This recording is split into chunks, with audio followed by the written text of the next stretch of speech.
The Kolbrin Bible, read to you by Nick Andrew Hurley. Chapter 6. Dadam and Lewid. Maeva fled for her life, and many kinfolk went with her, but Dadam was unable to follow, being laid low with the sickness. This loosened his tongue, so it became uncontrollable, making him babble like a child, and the sickness covered his body with red sores from which came an issue. Lewid also departed for a place far out in the wilderness. Those with Dadam, who looked back towards the place of the garden, saw bright tongues of light licking the sky above it, the whole being interwoven with flickering flames in many hues. Those who sought to return were repulsed with a tingling ache over their bodies which increased into severe pain as they approached, so they were driven away. When Dadam recovered so he could stand, only a few remained with him, and they all moved further into the wilderness to a place where there was water and pastures. There Dadam left Herthu, his son, and the boy's mother, with Habaris, the learned, and set out to find Lewid. After many days, Dadam and those with him came upon Lewid and his yoslings, who were a fill-all of sickness, and slew many, but Lewid was not slain, though mortally wounded, and he lay against a great rock. When Dadam came near, Lewid raised an arm heavily and said, "Hail to the victor and benefactor who has come to terminate our wretchedness."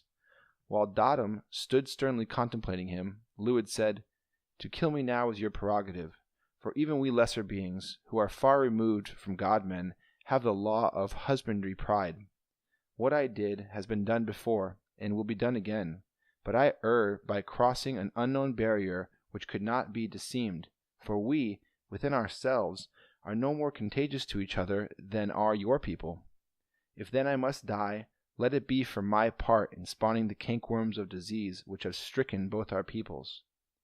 Back in the dreaming time, when the great gods strove among themselves for dominion over the sky spaces, and the wide expanse of earth was rent apart by unearthly wildfire, Behemoth was cut apart by the bright arrows of Shemus.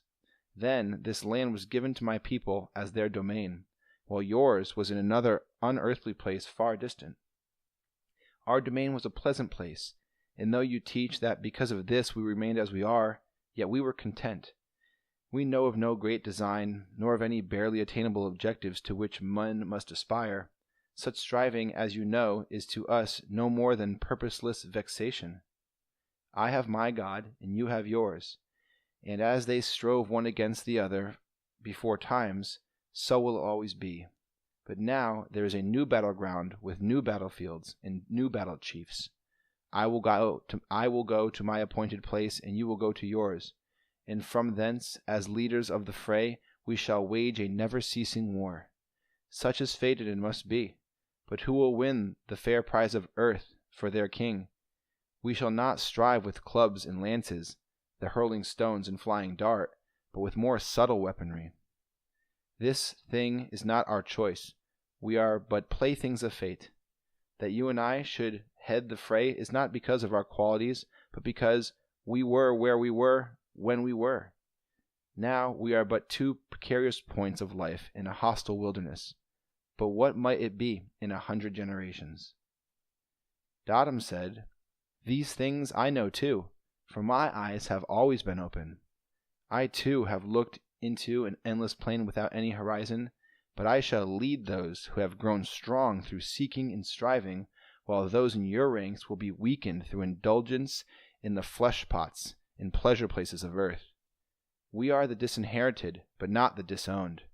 We have the seeds of victory within us. You and yours were never more than you are, sons of the easy path, followers of the downhill road." Then, when these things were spoken, Lewid died, and Dadam and those with him burnt his body. Dadam and those with him wandered the wasteland for many days, then turned southward towards the mountain. Then it happened that one day Dadam was seated apart, in solitude among rocks, with chin on chest, and a hunter of the Ublatites came upon him from behind. The hunter slung a smooth stone as the man turned, and it struck out his eye. Then the Ublatite slew him by smashing his head with a stone. The hunter was the son of Enkodur, son of Ananari, king of the Ublatites. By Uncleton, daughter of the Chastizi, This is known because those who were with Dadam came out of the barren places and learned the ways of builders, becoming great among the Ublatites in raising cities along the river. Among them was Enkiligal, who built Caridor, which stands between the two great rivers, and Netar and Balatesharman, who taught men the ways of writing, setting the letters upon a pillar in Harak. End of chapter 6.